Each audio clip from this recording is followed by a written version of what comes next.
Enggak, dengar. Oh iya masih Pak, masih Pak. Ya, Coba. siap, Biren, masuk, siap.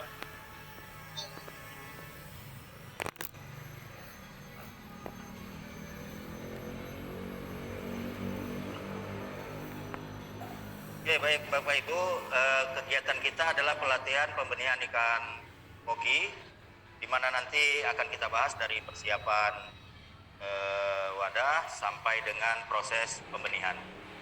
Oke, baik, kita lanjut.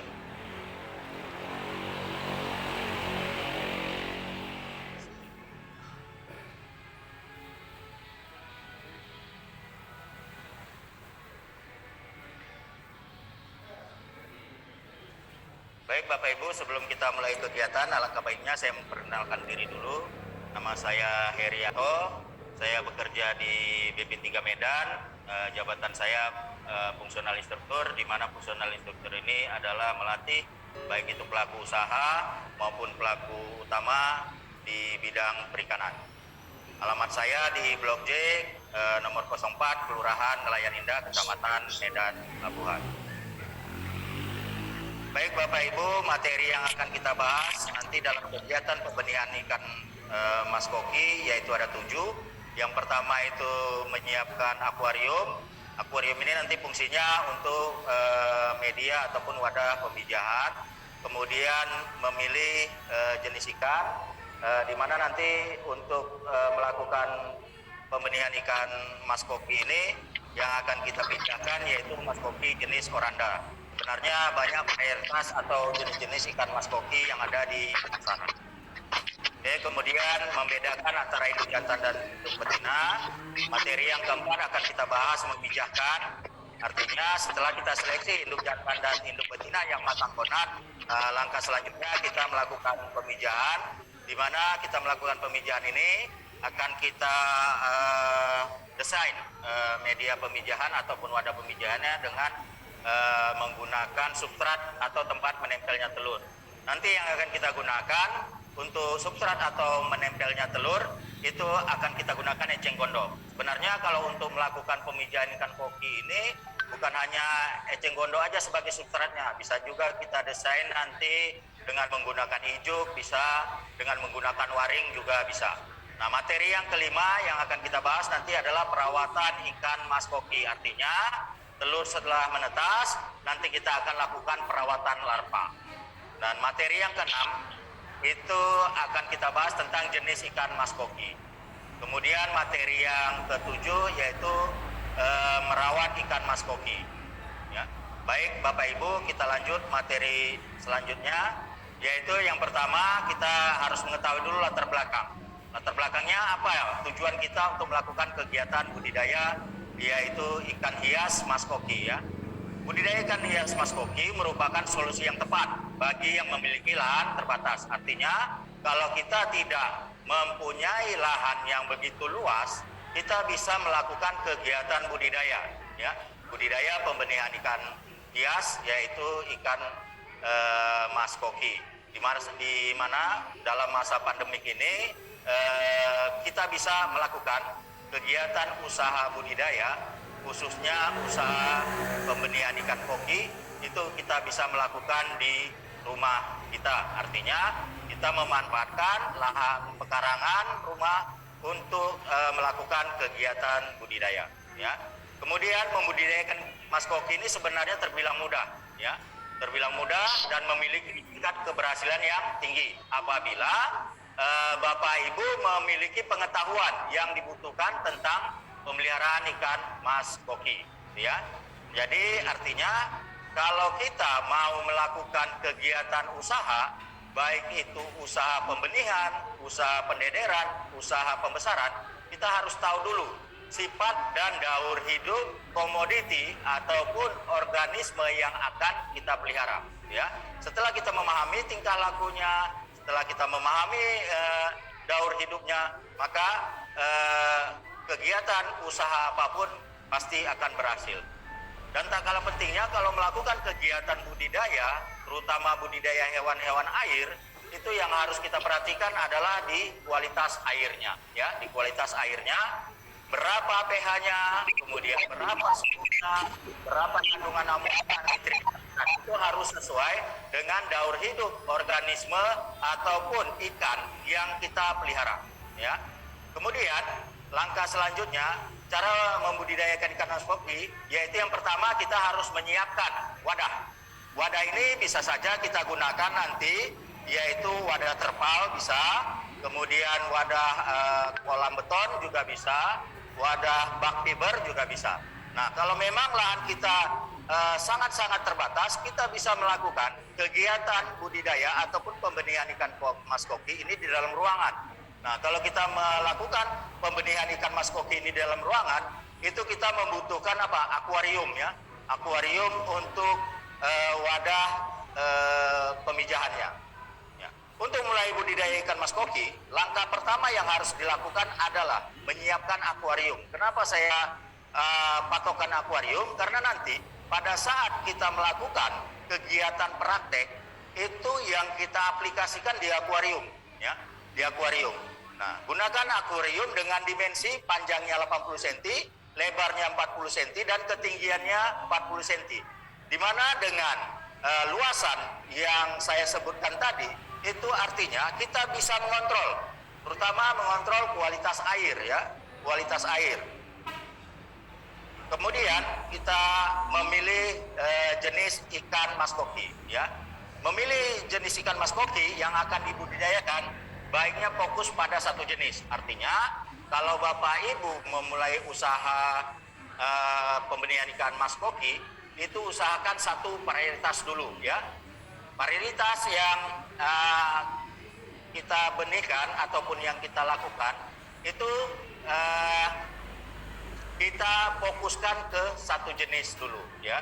Contoh nanti pada saat kita melakukan kegiatan praktek yang dari BP3 Medan yang akan kita lakukan nanti setelah saya menyampaikan materi, itu ikan mas koki yang akan kita pijahkan yaitu jenis oranda, ya, jenis oranda.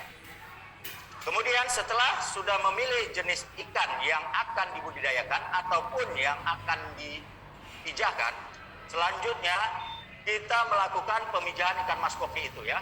Artinya kita sudah melakukan kegiatan seleksi, baik itu seleksi induk jantan maupun seleksi induk betina, ya. Kemudian membedakan, artinya kita pada saat melakukan pemijahan ataupun melakukan pembenihan, kita harus tahu dulu, ya, harus tahu dulu bagaimana sih induk jantan, bagaimana induk betina. Sebenarnya kalau dari kasat mata ataupun kita lihat dari postur tubuh ikan mas koki ini kita sangat sulit membedakan antara induk jantan dan induk betina. Kenapa sangat sulit? Karena dari bentuk tubuhnya, induk jantan dan induk betina itu sama-sama perutnya memuncit. Tetapi apabila kita melakukan nanti untuk membedakan ataupun untuk menseleksi apakah induk yang kita gunakan itu induk jantan ataupun induk betina, itu nanti ada caranya, akan saya jelaskan dan kemudian nanti akan saya ataupun kita praktekkan bersama-sama, ya. Kemudian induk jantan itu terdapat bintik-bintik pada bagian sirip dada. Artinya apabila induk jantan itu diraba sirip renangnya, itu terdapat bintik-bintik ataupun terdapat tonjolan-tonjolan seperti maaf cakap seperti apa ya, jerawat gitu, ya, artinya agak kasar dia. Kemudian ketika perut indukan diurut pelan-pelan, akan keluar cairan berwarna putih dari lubang genitalnya. Artinya kalau kita urut ataupun kita stripping, itu akan mengeluarkan cairan yang berwarna putih. Itu artinya apa? Spermanya, ya. Kemudian usia yang ideal untuk induk jantan adalah 7 bulan.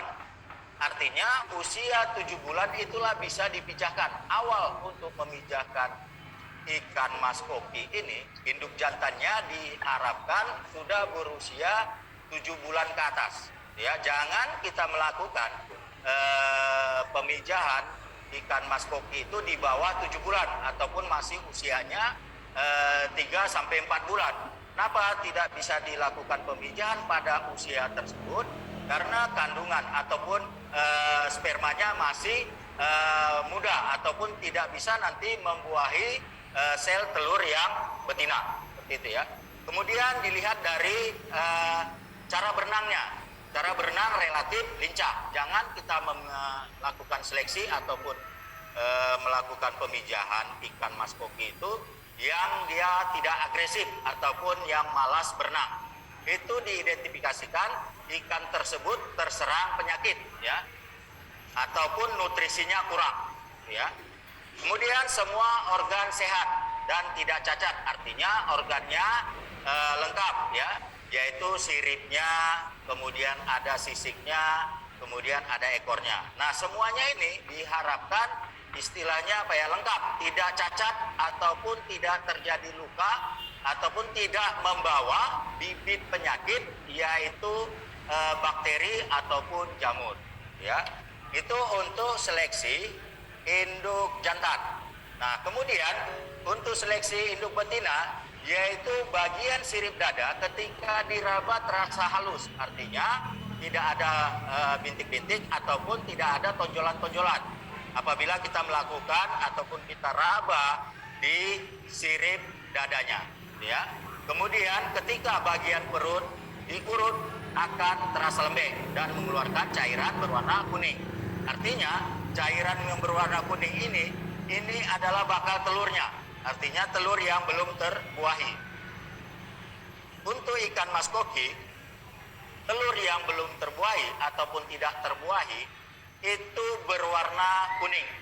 Tetapi nanti pada saat sudah terjadi fertilisasi ataupun sudah terjadi pembuahan, itu warnanya menjadi putih transparan ya, putih transparan. Tapi nanti kalau seandainya Bapak Ibu melakukan pemijahan ikan mas koki ya, ikan mas koki, kalau warna telurnya itu nanti warna putih seperti kapas ataupun seperti susu, itu tidak terbuahi ya, tidak terbuahi. Artinya volume ataupun banyaknya sel sperma itu tidak sebanding dengan jumlah telur yang akan dibuahi. Kemudian usia yang ideal untuk indukan betina itu minimal 8 bulan ya. Artinya kalau kita melakukan pemijahan ikan mas koki, itu yang lebih tua itu induk betinanya dibandingkan induk jantannya ya. Kemudian warna cerah, bergerak agresif. Semua organ sehat dan tidak cacat. Itu ya. Artinya ada 5 tahapan ataupun 5 aturan yang akan kita lakukan pada saat melakukan seleksi induk ataupun membedakan induk jantan dan induk betina. Oke, baik Bapak Ibu, kita lanjut ke memijahkan. Kemudian setelah kita seleksi, satukan induk jantan dan induk betina mas koki dalam akuarium yang sebelumnya sudah diberi tanaman eceng gondok. Itu tadi ya. Eceng gondok ini fungsinya adalah untuk tempat menempelnya telur atau substrat menempelnya telur ya. Sebenarnya bukan hanya eceng gondok saja yang kita gunakan. Kita bisa menggunakan ijuk, bisa juga menggunakan tali rapia, bisa juga menggunakan waring ataupun jaring bisa kita gunakan. Artinya kalau untuk melakukan pemijahan ikan mas koki itu harus mempunyai substrat ya, karena sifat telur ikan mas koki ini desit, artinya menempel ya. Kemudian tanaman ini dapat berfungsi memberikan kenyamanan saat ikan mas koki memijah. Selain untuk tempat menempelnya telur, eceng gondok ini juga bisa membuat ikan mas koki ini merasa nyaman. Artinya ikan mas koki ini merasa hidup di alamnya ya, hidup di alamnya. Kemudian ikan mas koki memijah dan sebagai tempat menempelnya telur yang telah dibuahi. Pada prinsipnya kalau untuk pemijahan ikan mas koki ini, pemijahan atau pembuahannya dilakukan di luar tubuh ataupun secara eksternal ya, artinya di luar tubuhnya. Kemudian seekor ikan mas koki jantan dapat membuahi 2 ekor ikan mas koki betina. Ya. Pada prinsipnya kalau kita melakukan pemijahan ikan mas koki ini terbagi 2. Ada pemijahan secara individu, ada pemijahan secara massal. Ya.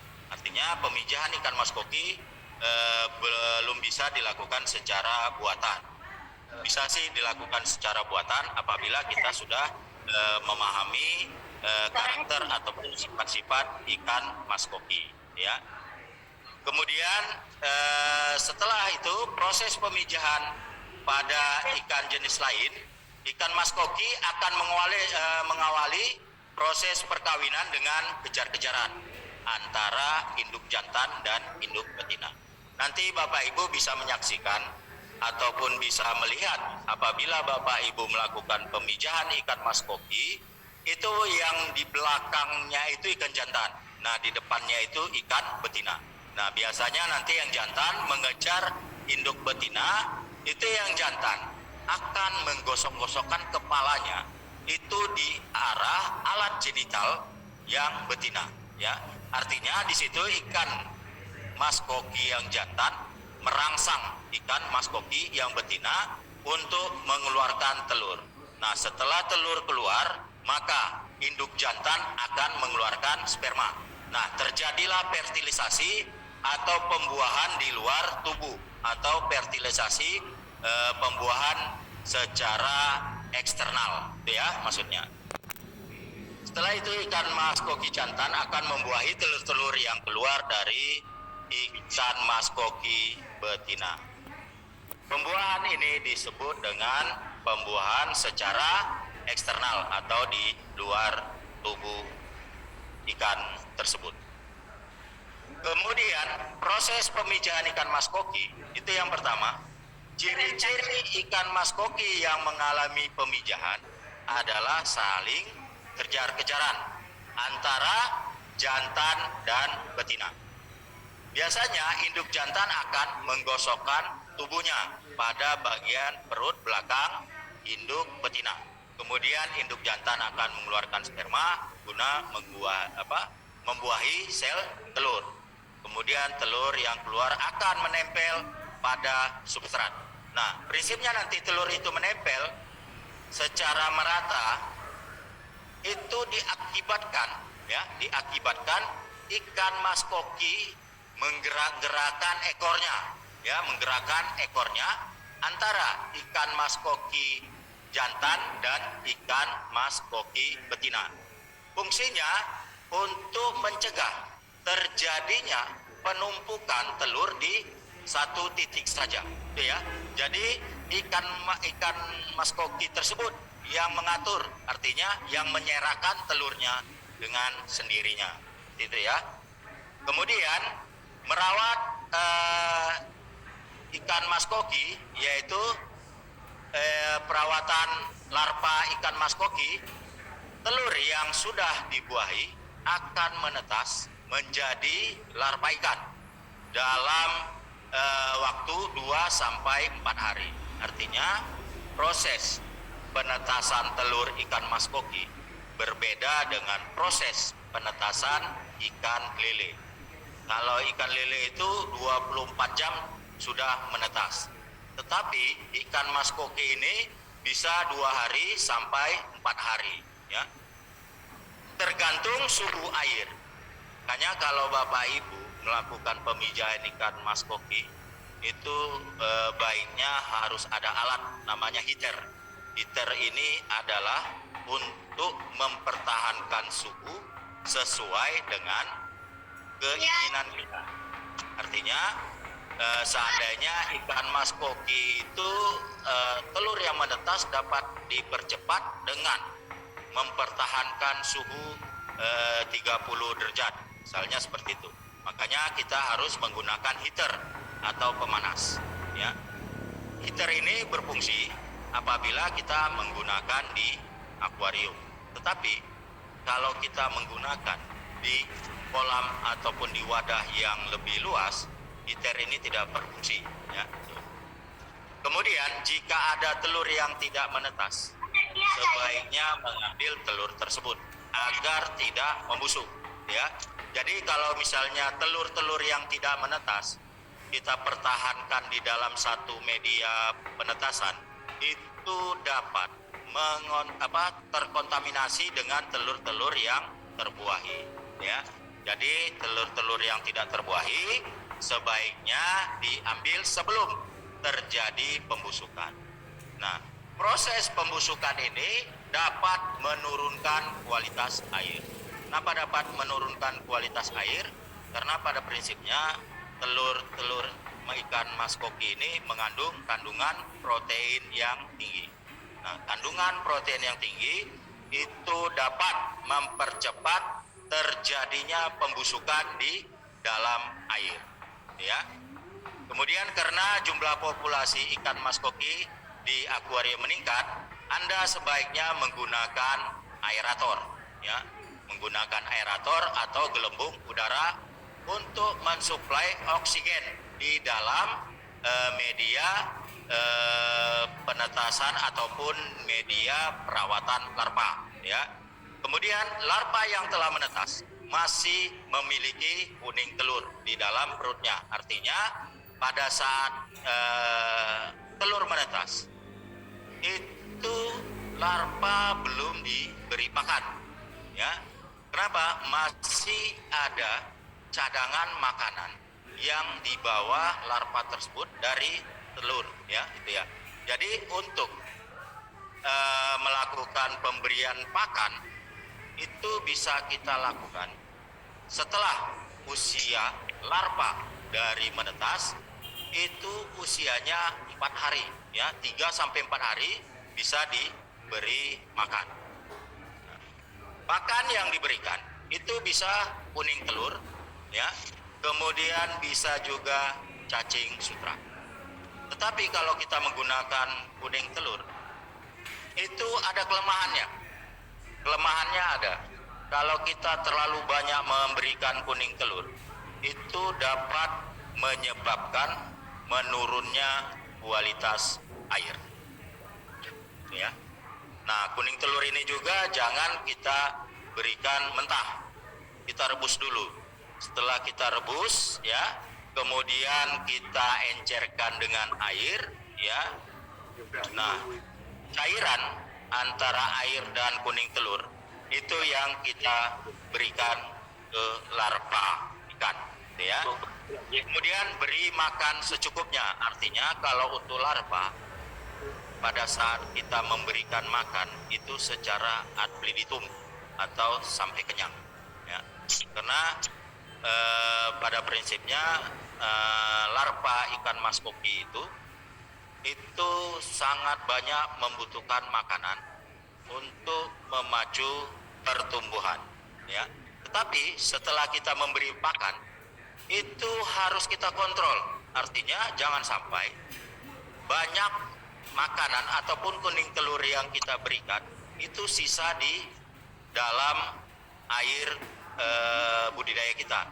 Itu dapat mencemari perairan ataupun dapat menurunkan kualitas air, ya, agar tidak ada larva yang mati. Artinya begini, kalau kita tidak melakukan penyiponan itu sisa pakan mengendap di dasar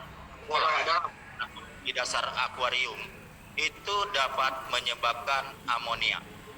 Amonia ini adalah sifatnya racun dan dapat mematikan larva. Kenapa dapat mematikan larva? Karena pada prinsipnya proses terjadinya amonia itu dapat menyerap oksigen, ya, dapat menyerap oksigen. Hanya kalau kolam kita itu kotor ataupun perairan itu bau, kalau kita ukur DO-nya itu minim. Artinya kandungan oksigennya berkurang atau defisit oksigen, ya. Jadi penyebab ikan mati yang pertama itu kandungan oksigennya kurang, kemudian penumpukan bahan-bahan organik dari sisa pakan itu dapat mempengaruhi kehidupan ikan mas koki yang kita pelihara. Nah, sebaiknya kalau untuk merawat ataupun memelihara ikan mas koki itu wajib kita sipon airnya. Kita sipon airnya, kemudian kita tambah air sebanyak berapa banyak yang kita sipon airnya. Seperti itu ya.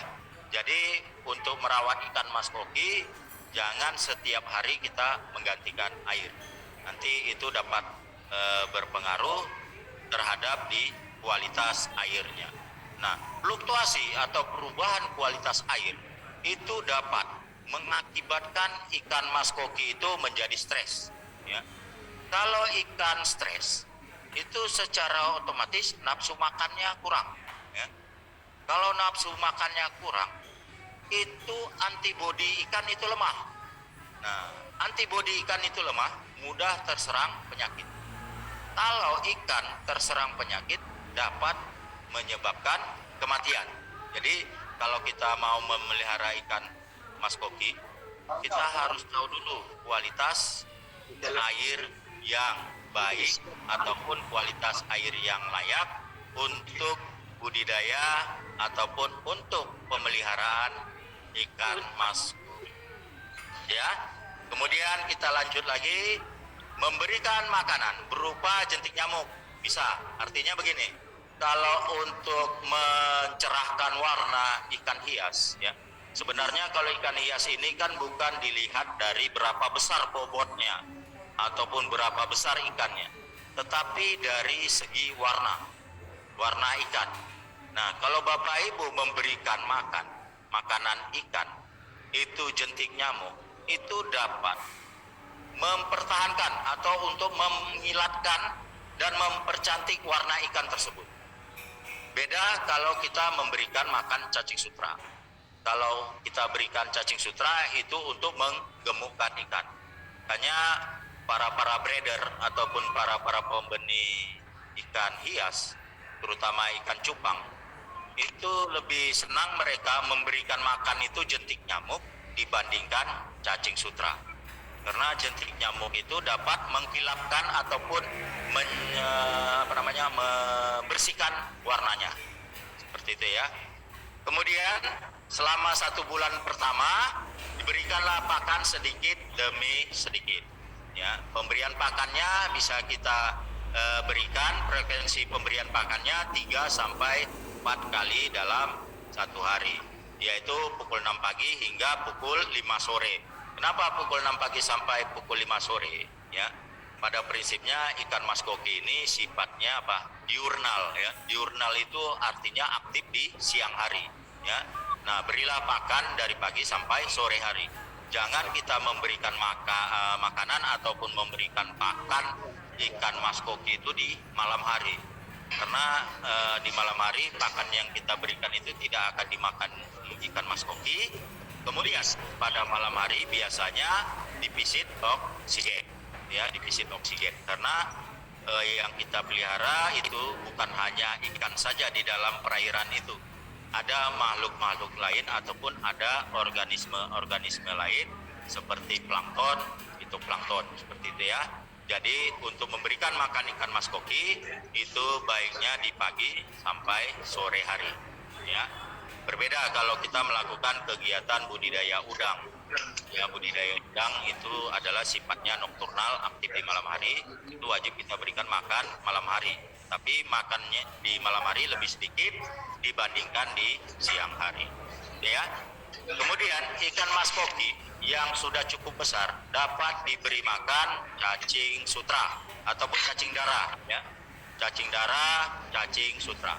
Berbeda cacing darah dengan cacing sutra. Kalau cacing sutra ini sifatnya berkoloni. Kalau cacing darah ini dia tidak berkoloni. Nah, cacing sutra ini panjangnya bisa mencapai 3 sampai 5 cm. Sementara untuk cacing darah itu panjangnya 1 sampai 2 cm. Ya. Nah, sifat hidup cacing darah berbeda. Pantasan gak lambat itu usaha jemuara. Ya. Kemudian setelah dewasa berarti pian ikan mas makan nuin bapak ga? ya dapat diberi pelet, ya diberi pelet dengan kadar protein tinggi, ya dan mengandung multivitamin dan mineral. Artinya kalau kita melakukan pemijahan induk-induk ikan mas koki ini, kita beri pakan pelet, ya kita berikan pakan pelet dengan kandungan protein itu di atas 30%, ya di atas 30%, bisa 35 sampai 40%, ya. Kenapa memberikan kandungan protein yang tinggi? Karena indukan-indukan mas koki ini yang kita pelihara itu akan kita pijahkan. Nah, kita pijahkan, kita mengharap hasil anakan ataupun hasil larva yang dihasilkan dari indukan ini berkualitas, ya, berkualitas. Larva yang berkualitas, yang pertama itu dia daya hidupnya tinggi, ya. Kemudian ukurannya seragam, ya. Kemudian itu dia tidak lemah. Larvanya ini tidak lemah, ya. Apabila diberi pakan, larva ini mengejar pakan. Itu artinya benih-benih yang ataupun larva-larva yang berkualitas. Nah, hasil induk hasil telur yang dihasilkan dalam satu induk betina itu jumlah telurnya antara 4.000 sampai 5.000 butir, ya 4.000 sampai 5.000 butir, dengan panjang ikan mas kokinya 5 sampai 7 cm, gitu ya. Jadi jumlah telur ikan mas koki itu dalam satu ekor itu 4.000 sampai 5.000 ekor, 5.000 butir, ya. Kemudian kita masuk materi yang selanjutnya, yaitu ada beberapa jenis ikan mas koki yang ada di pasaran.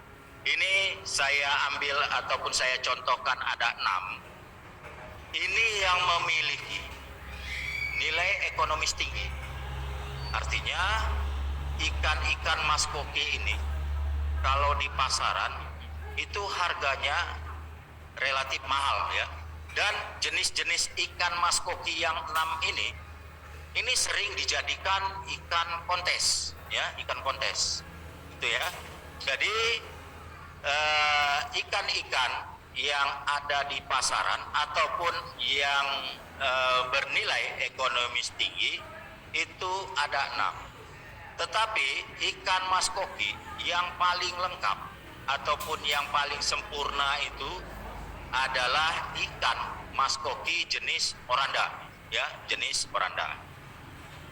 Baik, Bapak Ibu, di sini ada beberapa jenis ikan mas koki. Yang pertama ikan mas koki kaliko. Yang kedua ikan mas koki lionhead, ya. Kemudian ikan mas koki sisik mutiara. Kemudian ikan mas koki sukyu atau pom-pom. Kemudian ada ikan mas koki bubble egg, ya. Kemudian ada ikan mas koki rancu. Ini adalah jenis-jenis ikan yang bernilai ekonomis tinggi. Nah, ini dia jenis ikannya. Yang pertama itu ikan mas koki kaliko.